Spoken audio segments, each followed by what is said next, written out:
Kisah cinta kali ini bukan tentang terhalang oleh jarak dan waktu, dimensi alam, perbedaan sikap dan sifat atau opini atau seorang tua.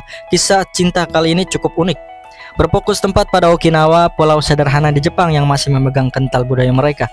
Jadi kita sekalian lihat budaya mereka yang cukup kompleks dinikmati nanti. Anime ini gue rasa akan lebih spesial kalau tidak ada bau-bau hal seperti itu. Namun niat studio gue rasa cukup. Kenapa bisa bikin anime ini ada? Gue rasa dari kalian sebagian nggak paham apa maksud gue. Itu bagus. Nah, kisah kali ini cukup manis. Gue akan rangkumin buat kalian. Kalian cukup bayangkan dan dengarkan aja. Semoga tersampaikan keseruannya. Teru merupakan murid pindahan dari Tokyo yang beralih ke Okinawa. Dan dari situ kisah cintanya dengan gadis desa Okinawa dimulai. Dia mencintai seorang gadis ceria bernama Hina. Siapa Hina ini? Dia adalah gadis seperantaran dengan Teru. Mungkin sebagian besar kita pernah mengalami dan merasakan, lalu paham bahwa pindah sekolah itu tidak mudah. Gue juga merasakannya. Bagaimana itu tentang kita yang sulit berbicara dan membuat obrolan dengan orang baru di sana. Walau begitu, ada dua orang yang mau dan langsung ingin mengobrol dengan Teru. Sebenarnya yang pertama itu adalah Kana ya guys. Cuman dia ini pemalu dan grogi memulai obrolan. Khawatir Teru mengetahui perasaannya kan. Jadi bagi Teru, Hina lah yang peduli padanya. Orang pertama yang mengajaknya mengobrol saat dia sedang bingung harus apa dan mau ngapain. Dari situ dia merasa suka pada Hina. Namun problema yang gue bilang dari awal ternyata cukup unik. Cinta mereka terhalang logat. Namun dari situ canonnya, Kana pun jadi ada kesempatan untuk bisa mengobrol dengan Teru. Perantara dia menerjemahkan bahasa kuno milik Hina yang tidak Teru mengerti. Nah, Kana dan Hina ini ada hubungan apa sih? Jadi mereka ini adalah merupakan sahabat sejak kecil ya. Dan satu jawaban yang mungkin harus gue bahas lagi. Apakah Kana menyukai Teru? Yang Teru malah menyukai Hina? Jawabannya, ya. Kok bisa Kana jatuh hati dengan Teru? Itu terjadi saat pertemuannya di bangku depan pantai. Kana mendapati orang kota ini cukup ceroboh, tapi dia pedulian orangnya. Rasa nyaman yang Kana rasakan atas penilaiannya membuat dia ingin sekali lagi bertemu dengan Teru suatu saat nanti. Dan terkabul saat Teru yang ternyata adalah murid ajaran tahun baru di sekolah yang sama tersebut. Kalian sudah menciumnya? Yep. Aroma cinta segitiga. Gua nggak tahu apakah berakhir dengan happy end, soalnya itu masih panjang dipikirkan.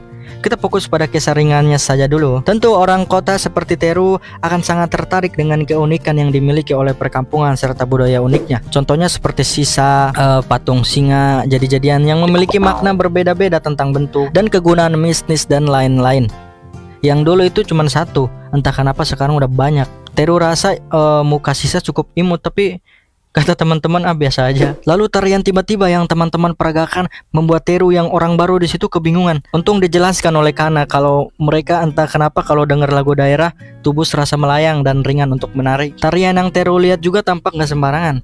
Makanya Hina menyuruh Teru, coba walau masih kaku, berguna saat nanti bisa kau ajarkan pada keturunanmu budaya ini. Selanjutnya Teru juga terseret bukan ke budayanya saja, tapi kenakalan teman-teman juga ya. Mereka itu kan dilarang jajan pulang sekolah, namun mereka diam-diam akan melakukannya. Sekalian mengenalkan Teru dengan makanan khas Okinawa. Karena mungkin juga di lain dari teman, itu tugas mereka agar orang luar lebih menyukai Okinawa atau tempat tinggal mereka. Oh? ぜんざい食べたら生き返るってよ。ああ。テールに訳してあげんと。うん。今日のぜんざいはすごくよくできてる。ほらテール、カーナーにお礼言わんと。伊賀さん、ありがとう。バレてる。Kebetulan saat yang sama dalam waktu dekat nanti akan ada festival Eisa ya guys. Festival itu cukup penting bagi masyarakat Okinawa ya guys. Selamatannya mereka kayak gitu, mirip acara syukuran atau haul setahun sekali versi mereka. Untuk berterima kasih atas nikmat Tuhan dan semoga panen melimpah atau rezeki banyak dan anak banyak. Dalam acara itu, Teru melihat hanya Hina yang berbeda di sana. Dia rasa wajar karena mungkin Hina tidak tahu harus berperan seperti apa. Ade Suju dan Naoya datang di situ. Lalu Ade Suju menjelaskan bahwa peran Hina bukan peran sembarangan. Dia yang memastikan acara berjalan baik-baik saja, lalu memeriahkan acara, mengurus sebagian opsional panitia dan peserta, memastikan tidak ada kekurangan yang dibutuhkan. Semua itu tidak bisa dilakukan oleh orang biasa yang gak punya pengamatan luas. Mereka akan mustahil mengambil peran itu. Jadi walau terlihat main-main, Hina adalah master acaranya, bukan pengatur ya, soalnya itu tugas pemerintah setempat. Teru paham dan makin wah sama orang yang bernama Hina ini. Dia kira Hina tidak serius dan hanya jadi badut nyasar di tengah acara. Ternyata dia sedang bermain peran sukarela yang cukup penting.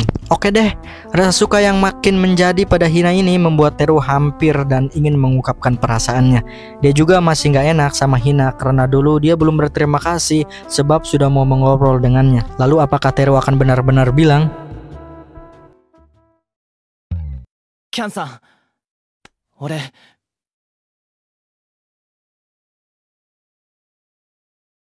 Bersambung dulu my friend. Oke deh, segitu aja dulu. Semoga kalian suka, semoga enjoy. Jauhkan pandangan kalian sekarang karena Mita mungkin akan keluar dari layar ini.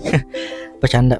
Oke deh, segitu aja. Sampai jumpa lagi. Jangan lupa support ya guys ya. Boleh like juga. Jangan lupa komen sebanyak-banyaknya. Kasih request apa lagi nih untuk pembahasan novel yang seru dan terfavorit serta terrekomendasi yang ada di dunia gitu. Jadi jangan lupa ngopi. Semoga enjoy this video. Semoga suka dan terhibur. Sekian. Dadah.